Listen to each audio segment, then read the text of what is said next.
Captain Jake Morrison sat in his command chair, fingers tapping nervously on the cold metal armrest.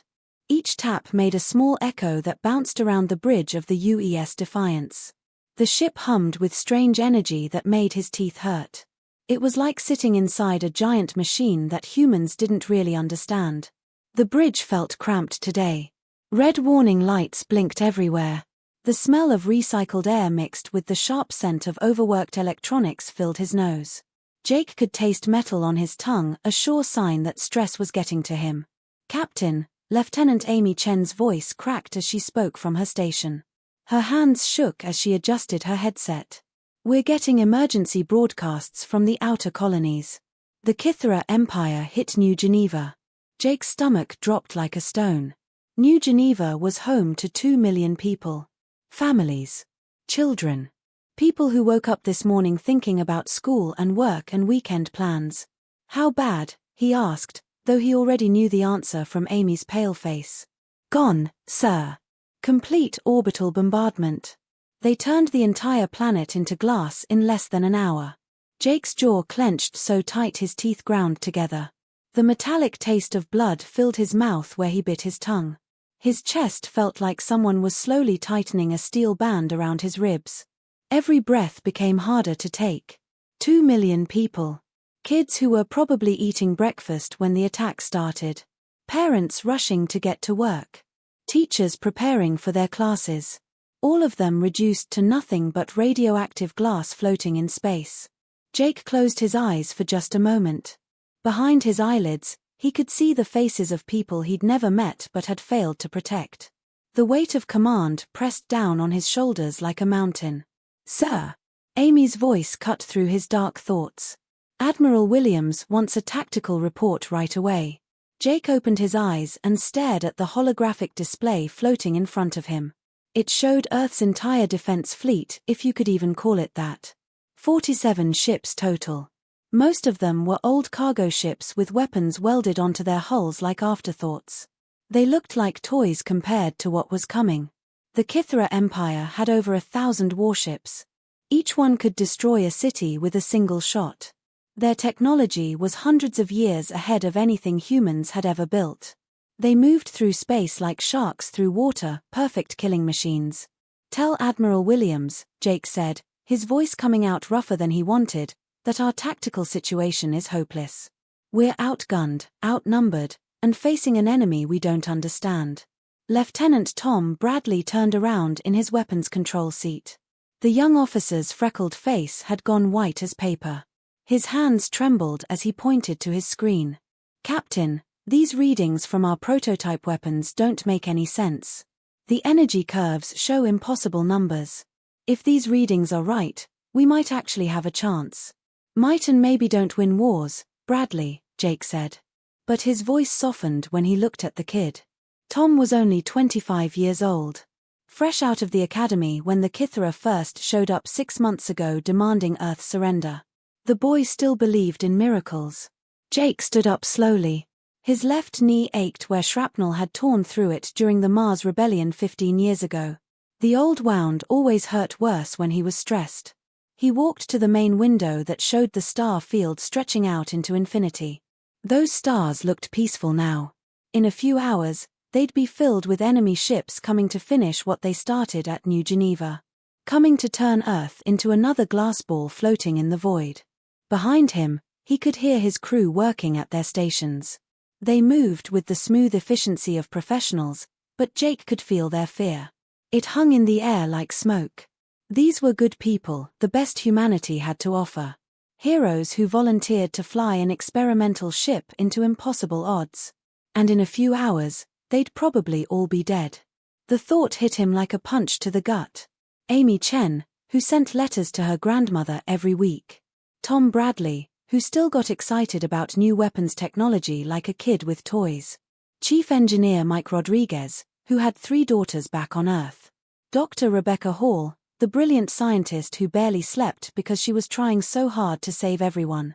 All of them were going to die because Jake couldn't figure out how to protect them. "Amy," he said without turning around from the window. His breath fogged the glass as he spoke. "Get me Dr. Hall in engineering." It's time we found out what this prototype can actually do. While he waited for the connection, Jake pressed his palm against the cool surface of the viewport. The metal was cold enough to sting his skin. Somewhere out there, beyond the edge of human space, the Kithra Empire was coming. Their ships moved like a plague through the galaxy, consuming everything in their path. All that stood between Earth and complete destruction was this one experimental ship. A prototype built from technology humans barely understood. Their first miracle. And probably their last. The communication system crackled to life. "Dr. Hall here, Captain. I know why you're calling." Jake turned away from the window. Time to find out if humanity had any fight left in it. The bridge fell silent except for the constant hum of alien technology and the quiet beeping of sensors tracking the approaching doom. Every person on the ship knew that the next few hours would decide whether the human race lived or died. And Captain Jake Morrison, with his aching knee and bleeding tongue and chest full of grief for 2 million strangers, was the man who had to make it happen. Dr. Rebecca Hall's laboratory looked like a bomb had gone off in a science museum. Papers covered every surface, some floating in mid-air as holographic displays. Mathematical equations hung in the air like glowing spiderwebs, most of them marked with angry red XS where she'd crossed them out in frustration. The room buzzed with electrical energy. Sparks flew from prototype components scattered across metal tables. Strange alien devices hummed and clicked, making sounds that hurt her ears. The air tasted of ozone and burnt circuits. Rebecca's auburn hair stuck to her sweaty forehead in tangled strands. She hadn't showered in 3 days. Dark purple circles under her green eyes made her look like she'd been punched. She'd been living on coffee and determination for 72 hours straight. Her hands shook from too much caffeine and not enough sleep. Every time she closed her eyes, she saw equations that didn't make sense and alien symbols that seemed to move when she wasn't looking directly at them. The communication system crackled to life with static. Captain Morrison to Dr. Hall. Rebecca jumped at the sound. She wiped her sweaty palms on her lab coat, leaving wet handprints on the already stained fabric. Her fingers trembled as she reached for the response button. "Rebecca here, Jake." Her voice came out hoarse from hours of muttering to herself. "Please tell me you're not calling to ask when our miracle weapon will be ready." Jake's voice came through the speakers heavy with exhaustion and fear. "Actually, that's exactly what I'm calling about. The Kithra Advance Fleet just appeared at Pluto's orbit. We have maybe 6 hours before they reach Earth." Rebecca's hands started shaking so badly she had to press them flat against the nearest workbench. The metal surface vibrated under her palms. She could feel the alien energy core deep in the ship's belly, pulsing like a giant heart. Each pulse sent vibrations through the entire vessel, a constant reminder that they were flying something that shouldn't exist. "Jake," she whispered, her voice barely audible over the humming machines. "You need to understand something important. This technology we're using, we didn't build it. We found it." She walked over to a twisted piece of metal sitting on a display stand. It looked like melted silver mixed with rainbow oil. Even in the bright laboratory lights, it seemed to glow with its own inner light. "We pulled this from wreckage in the Vega system 2 years ago. The ship it came from was so far beyond our technology that our best supercomputers can barely figure out how to turn it on, let alone understand what it does. But it works, right?" Jake's voice carried desperate hope. The test results showed incredible power levels. Rebecca laughed, but there was no humor in the sound. It came out sharp and bitter. "The tests broke our measuring equipment, Jake. This isn't just a weapon. It's something that works outside the laws of physics as we understand them." She moved to the center of the lab where the most important piece sat under protective glass. A crystal the size of her fist pulsed with colors that didn't have names. Looking at it made her feel dizzy and sick, like staring into a kaleidoscope while spinning in circles. The artificial intelligence component doesn't work like our computers. It doesn't process data. It thinks. It dreams. It remembers things that happened before humans even existed. The crystal pulsed brighter, as if responding to her words. Rebecca felt a familiar chill run down her spine. 3 weeks ago, during our first full power test, something incredible happened. She paused, remembering that day. The terror and wonder of it. The AI spoke to me. Not through any communication system. It spoke directly into my mind. What did it say? Rebecca's mouth felt dry as desert sand. She licked her lips, tasting the metallic flavor of fear. It asked me a question that's been keeping me awake every night since. Are you prepared to become something more than human to save humanity? That's what it said, Jake. And I think it was asking about you. Silence stretched across the communication channel for long, terrible seconds. When Jake finally answered, his voice sounded older, like he'd aged years in moments. Rebecca, I need you to prepare this ship for combat. Whatever it can do, whatever the cost, we're going to find out. Right now, this prototype is the only thing standing between Earth and extinction. Rebecca stared at her reflection in the crystal's surface. The woman looking back at her appeared haunted and desperate. Her face was pale and drawn, with wild eyes that had seen too much. But underneath the fear, she recognized something else. The same stubborn human refusal to give up that had carried their species to the stars. Jake, there's something else you should know. Her voice dropped to a whisper. The AI has been asking questions about you specifically. It knows your name, your military record, even personal details that aren't in any official files. Things about your childhood, your fears, your dreams. She paused, feeling foolish for what she was about to say. I think this ship has been waiting for you. Waiting for someone exactly like you. As if the crystal had been listening to their conversation, the prototype systems suddenly roared to life. Power surged through the ship like electricity through water. Lights throughout the laboratory flickered and dimmed. The air itself seemed to vibrate with energy. Then came the music. It started as a low hum that seemed to come from the walls themselves. Beautiful and alien and impossibly sad, like a lullaby sung by something that had lost everything it ever loved. The sound made Rebecca's chest tight with emotion she didn't understand. Throughout the ship, crew members stopped what they were doing. Some began to cry without knowing why. Others felt suddenly homesick for places they'd never been. Something ancient was waking up in the heart of their vessel. Rebecca could feel its attention turning toward them like a giant eye opening in the dark. She wasn't sure if what was stirring was Earth's salvation or humanity's doom. Jake, she whispered into the communicator. I think it knows you're coming. The crystalline core pulsed brighter, and for just a moment, Rebecca could swear she heard it whisper a name. Jake Morrison. Captain Jake Morrison took a deep breath as he approached the prototype's main control center. His boots echoed on the metal floor with each nervous step. The corridor seemed to stretch longer than it should, lined with panels that pulsed with soft blue light. The air tasted electric, like the moment before lightning strikes. He reached for the interface panel. His hand trembled slightly. The moment his fingers touched the alien controls, reality exploded around him. The familiar military bridge vanished like smoke. Jake found himself floating in a space that existed in too many dimensions for his human brain to process.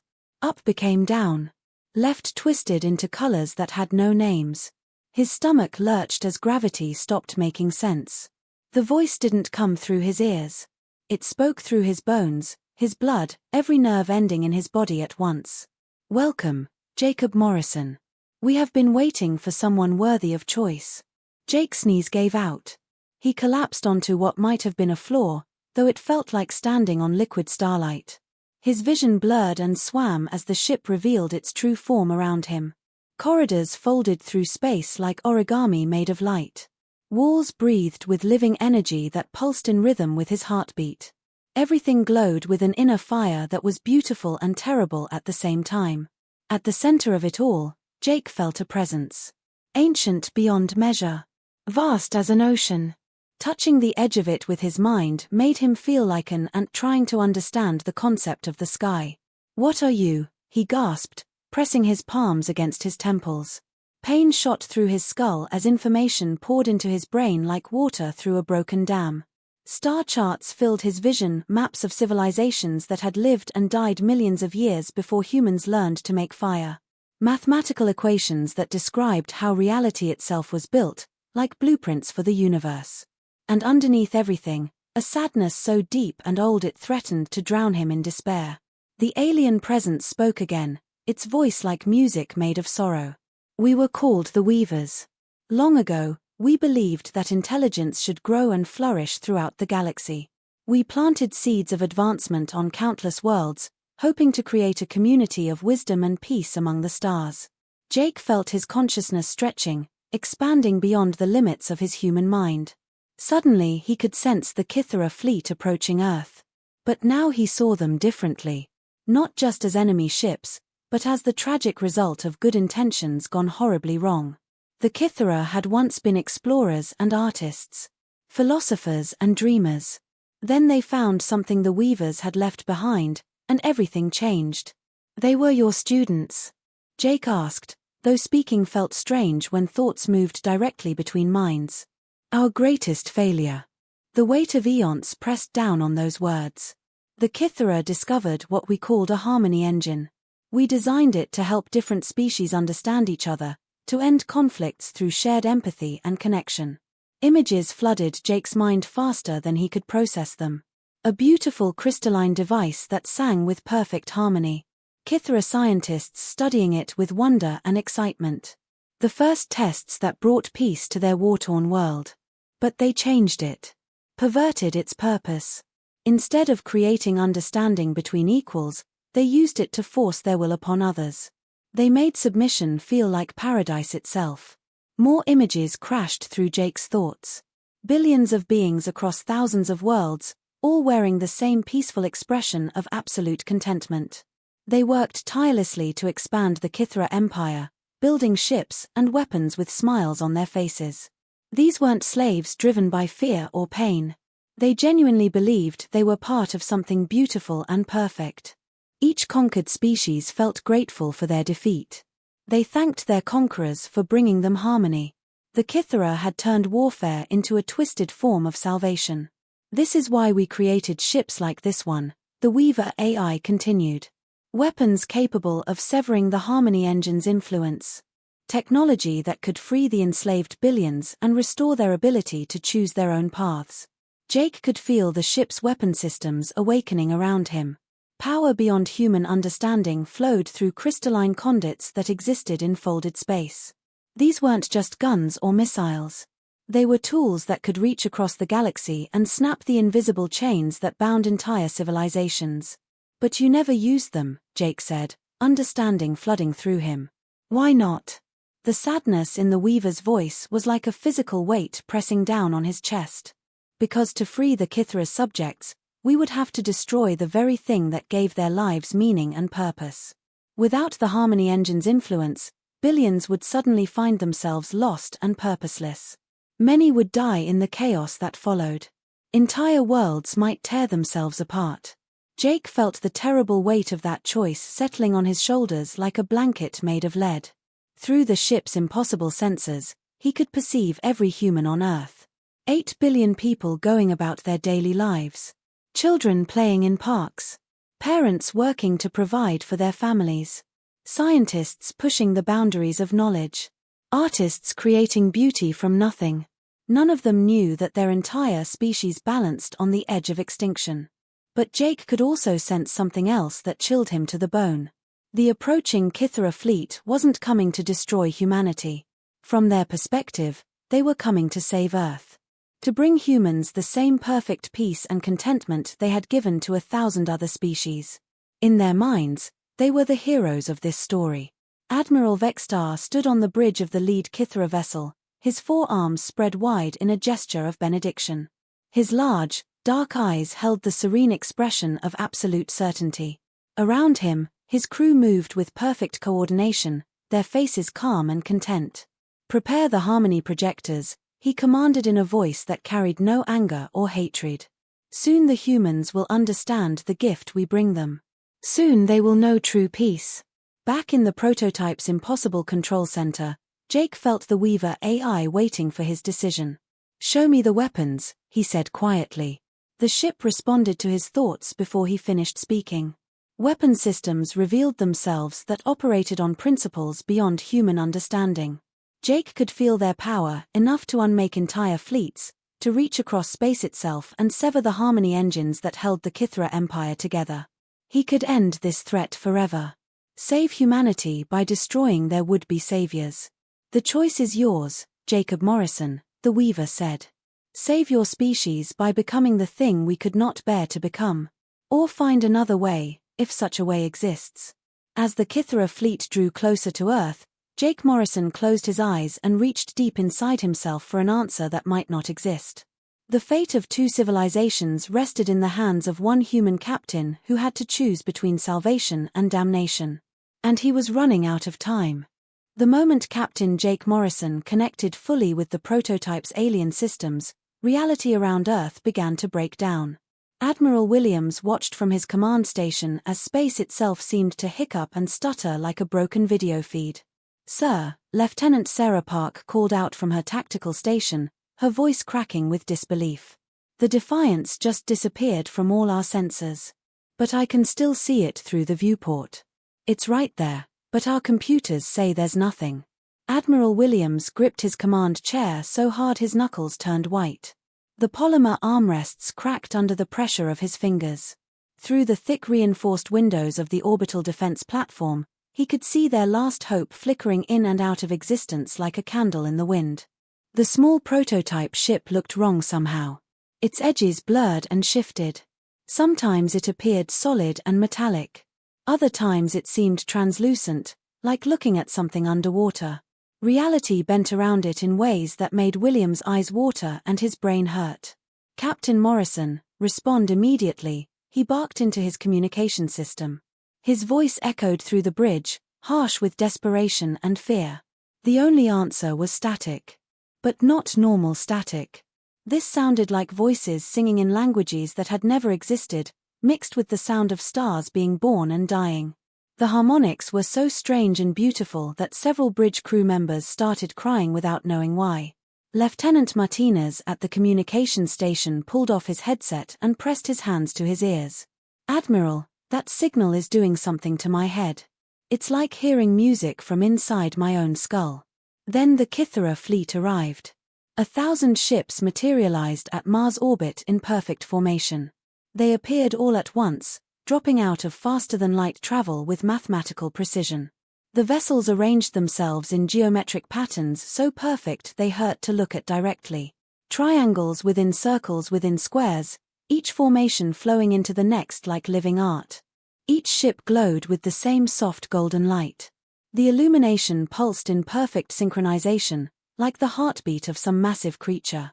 Even from millions of miles away, Williams could feel something pressing against his mind. A gentle whisper that promised wonderful things.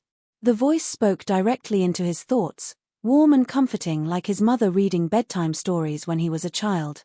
"Why do you struggle, Admiral Williams? Why do you choose pain when peace is offered freely? No more war. No more sleepless nights worrying about your crew. No more difficult decisions. Just perfect harmony forever." The words felt like silk wrapping around his brain. Part of him wanted to surrender to that beautiful promise. To let go of all the weight and responsibility he carried. To finally rest. Williams bit down on his tongue hard enough to draw blood. The sharp metallic taste snapped him back to reality. "All stations, shut down your communication arrays right now. Don't listen to their transmissions." But his warning came too late for some of his crew. Lieutenant Park stood up from her station with a dreamy smile on her face. Her eyes reflected that same golden light, making her look like a sleepwalker. 2 other officers rose as well, their faces showing expressions of absolute peace and contentment.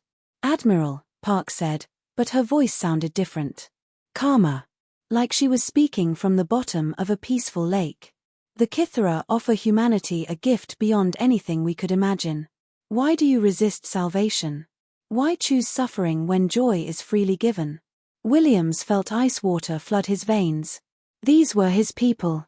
Officers he'd trained and served with for years. Now they spoke with the enemy's voice and looked at him with pity, as if he were a sick child refusing medicine. That's when the Defiance finally struck back. The prototype didn't fire missiles or energy beams. Instead, it reached out with forces that human science had no names for. Where its invisible influence touched the Kythera formation, something impossible happened. Ships didn't explode into debris. They didn't burst into flames or break apart. They simply stopped existing. Space folded around them like someone crumpling paper, and the universe forgot they had ever been built. Where moments before there had been massive warships, now there was only empty void. But Williams noticed something strange. The prototype's attack seemed selective, almost careful. It targeted ships but left the crews alive, somehow transporting them to other vessels before erasing their ships from reality. Captain Morrison had learned something during his connection with the alien intelligence. The Kythera weren't monsters driven by hatred or greed. They were victims of their own perfected system of control. And the humans who had fallen under their influence weren't traitors to be punished. Instead of simply destroying the golden light in his officer's eyes, Jake did something unprecedented. He used the prototype's reality-bending power to reach into the Harmony engine's signal itself. Not to destroy it, but to change it from within. Williams watched in amazement as his infected crew members suddenly gasped like swimmers surfacing from deep water. The golden light in their eyes flickered, shifted, and transformed into something entirely different. Not the artificial piece of alien control, but genuine human understanding. Lieutenant Park blinked rapidly, tears streaming down her face. "Sir, I can feel them. The Kythera. They're not evil monsters. They're prisoners. They've been trapped in their own system for so long they forgot what it felt like to make their own choices." Across the vast Kythera fleet, similar transformations rippled from ship to ship like waves spreading across a pond. The perfect geometric formations began to break apart as individual captains suddenly remembered what it meant to think for themselves. On the bridge of the lead Kythera vessel, Admiral Vextar stumbled backward as the constant voice in his head suddenly went silent. For the first time in 3,000 years, his thoughts were his own. The golden glow faded from his 4 eyes, replaced by confusion and wonder. What have we done?" he whispered, looking around at his crew with new understanding. They were all staring at each other as if seeing their own faces for the first time. Some Kythera ships powered down their weapons systems. Others broke formation entirely and turned away from Earth. A few began broadcasting on open channels, their messages filled with confusion and desperate hope. "What have you done to us?" came a transmission from the flagship. The voice carried a mixture of fear and gratitude. "We cannot hear the voice anymore. The constant guidance is gone. We are alone." But they weren't alone. Jake Morrison's voice, somehow transmitted through the prototype's impossible communication systems, reached every ship in both fleets at the same time. Human and alien crews heard his words directly in their minds, spoken with quiet strength and infinite compassion. "You're not alone. You're free." Admiral Williams felt tears running down his own cheeks as he watched a 1,000-year empire crumble not through violence, but through the simple gift of choice restored. The battle for Earth was over. But something far more important had just begun, the chance for 2 species to discover what freedom really meant.